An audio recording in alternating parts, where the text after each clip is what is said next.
নমস্কার, আমি দেবাত্রেয় গুহ। আজ আমার চ্যানেলে খাবারের গল্প নিয়ে চলে এলাম।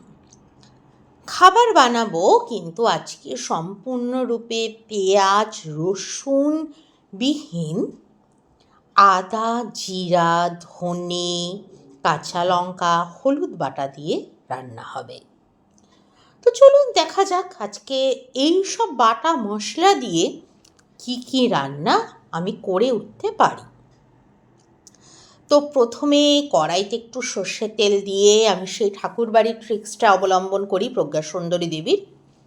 শুকনো লঙ্কা, গোটা জিরে, তার সাথে বেশ কয়েকটা এলাচ একটু ভেজে নিলাম।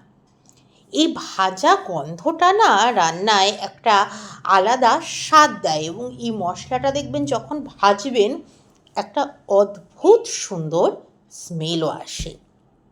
তো এই পদ্ধতিটা এখন করতে বেশ আমারও ভালো লাগছে, এবং আমি এই পদ্ধতিটা অবলম্বন করে বেশ খুশি, কেননা খাবারটা এটা একটা অন্য মাত্রা দিচ্ছে। তো কড়াইতে বেশ মনের আনন্দে মশলাটা ভাজছি। এইবার শিলে বাটা হবে মশলাটা। গোটা আদা নিয়ে নিয়েছিল আমার কর্মসহায়িকা দিদি, তার সাথে ছিল ভাজা যে জিরাটা সেটা, এবং ভাজা যে এলাচ সেটা। সুদক্ষ হাতে উনি মশলাটা যথারীতি শিলের মধ্যে বেটে নিলেন। আগেও বলেছি, আবারও বলছি, এই মশলা বাটা দিয়ে যে কোনো রান্না করলে রান্নাটার স্বাদ বলুন গন্ধ বলুন একটা অন্য মাত্রা নেয়। কিন্তু যেটা আগেকার দিনের মা ঠাকুমারা তো মশলা বেটেই করতো, কিন্তু আমাদের মিক্সির যুগে আমাদের অত সময় কোথায়, তাই না? সেজন্য তো আমরা শর্টকাট পদ্ধতি অবলম্বন করি। তা আজকে যেহেতু সব রান্নাটাই ওই আদা জিরা ধনে মৌরি বাটা এইসব নিরামিষ মশলা বাটার ওপর দিয়েই হবে, তাই আজকে একটু শিলনোড়াতেই বাটা মশলা আমি ব্যবহার করছি। মিক্সির ব্যবহার করব, যদিও সেটা একটা কিংবা দুটো মশলা বাটার জন্য, তা বেশিরভাগ মশলাটাই শিলের মধ্যেই বাটা হচ্ছে। এখানে মোটামুটি দেখুন দিদির জিরে, গোটা জিরে যেটা ছিল, শুকনো লঙ্কা ছিল, কাঁচা লঙ্কাও মনে হয় দিদি দিয়েছিল, এবং এলাচ ছিল, সেটা বাটা কমপ্লিট। এবার দিদি ধনেটা বাটছে নিপুণ হাতে, সুন্দর করে একদম ধনেটা বেটে নিচ্ছে। ধনেটাও আজকে আমি তেলেই ভেজে নিয়েছিলাম, সেটা দেখানো হয়নি যথারীতি। ধনেটাও দিদি ভেজে নিচ্ছে, ভাজা ধনেটা বেটে নিচ্ছে।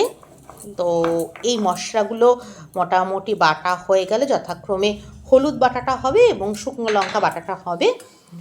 তো এদিকে কড়াইতে আমি একটু এটা রাঙা আলু বা মিষ্টি আলু এবং ফুলকপি আমি প্রথমে একটু নুন মাখিয়ে নিয়েছিলাম, সেইভাবে হলুদ আমি মাখাইনি, সাদা তেলে ভেজে নিচ্ছি।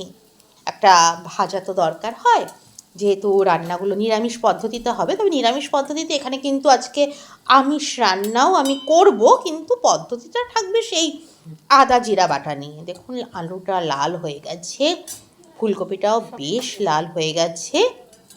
তো আলু ফুলকপিটা এবার তুলে নেওয়ার পালা। এটা শুধুমাত্র নুন দিয়ে ভাজা, এতে কোনো রকম আমি হলুদ বা চিনি দিইনি। মিষ্টি আলুতে এমনি মিষ্টি মিষ্টি হয়। তো অল্প একটু আলু ভেজে নিলাম এবং ফুলকপি ভেজে নিলাম। এই রান্নার গল্প করতে না বেশ ভাল লাগে, বেশ আনন্দ লাগে। আর তার সাথে ভিডিওগুলো দেখাতে এবং সুন্দর করে তুলে ধরতেও খুব ভাল লাগে। যে আহামরি খাবার নয়, একদম সাধারণ খাবার, ঘরোয়া খাবার, অল্প বাটা মশলা দিয়ে রান্না করা খাবার। তো চলুন দেখা যাক। এরপর এদিকে আমি দেখুন ভাত বসিয়ে দিয়েছি। ভাতটার মধ্যে আমি মুগ আর মুসুরির ডাল একসাথে দিয়ে দিয়েছি, কারণ আজকে আর ডাল করার ঝামেলায় যাচ্ছি না। এই ভাতের মধ্যেও দুখানা ডিম সেদ্ধ আছে, কারণ আমি ডিম করব নিরামিষ পদ্ধতিতেই, তবে ডিমের ঝোলটা আমি খাবো না, আমি সিদ্ধটাই খাবো ঘি দিয়ে, এই ভাজা দিয়ে। তো ডিমের প্রিপারেশনটা এবার করছি, এটা নিরামিষভাবে করব। ডিমের মধ্যে শুধু ফুলকপি দিচ্ছি, কারণ আমার হাজব্যান্ড সেভাবে ডিমের মধ্যে আলু খায় না। তো ফুলকপি দিচ্ছি, এবং হাঁসের ডিম ও জোড়া কুসুমের একটা ডিম আছে, ডিম আর ফুলকপিটাকে যথারীতি একটু ভেজে নিচ্ছি। এর মধ্যে সামান্য একটু, এই ফুলকপির মধ্যে আমি সামান্য একটু নুন আর হলুদ দিয়েছিলাম। ডিমটার মধ্যে আমি নুন দিয়েছি কিন্তু হলুদ দিইনি। একটু ডিম আর ফুলকপিটাকে হালকা করে সাঁতলে নিচ্ছি। ফুলকপিটাকে লাল করে ভাজবো, কারণ ফুলকপিটাকে ভাপিয়ে নেইনি। ভাজা ফুলকপি একটা আলাদা স্বাদ দেয়। দেখুন ডিমটাতে কিন্তু আমি হলুদ দিইনি, শুধু নুন দিয়েই আর কি ডিমটাকে ভেজে নিয়েছি। তাতে দেখুন ডিমটা ভালো রং কিন্তু ধরে গেছে। তো এদিকে ভাজাটাও মানে কমপ্লিট। তো ভাজাটাকে আমি টিফিন বক্সের মধ্যে রেখে টিফিন বক্সের ঢাকনাটা বন্ধ করে দিচ্ছি। আর আজকে একটু পায়েস করার ইচ্ছা আছে, তো সদ্য দুধটাকে আর কি বসিয়েছি, এখনও ফোটেনি, দুধটা হচ্ছে।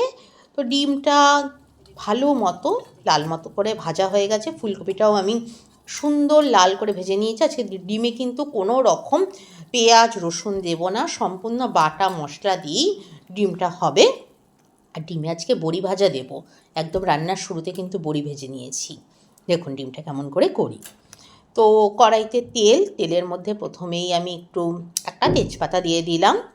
এরপর দিচ্ছি ওই গোটা জিরে, কাঁচা লঙ্কা, শুকনো লঙ্কা এবং এলাচ বাটাটা। হলুদ যেটুকুনি দিদি বেটে রেখেছিল সেই হলুদ বাটাটা দিচ্ছি। আর দিচ্ছি ধনে বাটা। আর দেবো হচ্ছে, এটা একটু শুকনো লঙ্কা বাটা রয়েছে, একদম শুকনো লঙ্কার থেকে আমি বীজটা ছাড়িয়ে নিয়েছিলাম। তো শুকনো লঙ্কা বাটা, এই কটাই বাটা মশলা, এর বাইরে আর কোনো মশলাই পড়বে না। তো এই কটা বাটা মশলা আমি ভালো করে কষিয়ে নিচ্ছি। যেহেতু দেখুন ডিমটা ভেজেছিলাম না, তেলটা বেশ ফেনা ফেনা ফেনা ফেনা হয়ে গেছে। তো বেশিক্ষণ মশলাটা কষানো যাবে না, জল দিয়ে দিতে হবে, নইলে কিন্তু মশলাটা পুড়ে যাবে। কারণ এরপর দিদি নুনটা দিয়ে দিল। আমি মশলাটা ভালো করে কষাচ্ছি। মশলাটা যথারীতি ভালো করে কষানো হোক, কারণ ফেনাতে না হট করে মশলাটা পুড়ে যেতে পারে, পুড়ে যাওয়ার চান্স রয়েছে। তো ডিম আর ফুলকপিটা দিয়ে দিলাম। আর এর মধ্যে আমি এবার বড়িটাও দিয়ে দেবো, কারণ বড়িটা দিয়ে দিলে হবে কি, বড়িটা যখন আমি জলটা দেবো বড়িটা আস্তে আস্তে নরম হয়ে যাবে। যেহেতু দুটো ডিম করছি তাই 4-5টার বেশি বড়ি দেওয়ার প্রয়োজন নেই। তো ডিমটাকে একটু ভালো করে মশলার সাথে সাঁতলে নিয়ে এবার আমি যথারীতি জল দিয়ে দিচ্ছি। ফুটুক, ফুলকপিটাও ভাজা আছে, ডিমটাও সেদ্ধ আছে, বড়িটা একটু নরম হোক, ফুলকপিটা একটু মজে যাক, সেইভাবে এটা আপাতত ফুটতে থাকুক। যথারীতি ফোটা শেষ হয়ে গেলে, মানে জলটা আটটু টেনে নিলে, ঘি এবং গরম মশলা দিয়ে আমি ডিমটাকে নামিয়ে ফেলবো। দেখুন ঝোলটা অনেকটাই টেনে গেছে, গরম মশলাটাও দিয়ে দিলাম। এবার একটু বেশি করে ঘি দিয়ে দিই, যেহেতু পেঁয়াজ রসুন পড়েনি রান্নাটাতে এবং সম্পূর্ণ বাটা মশলা দিয়ে হয়েছে, তো ঘি গরম মশলা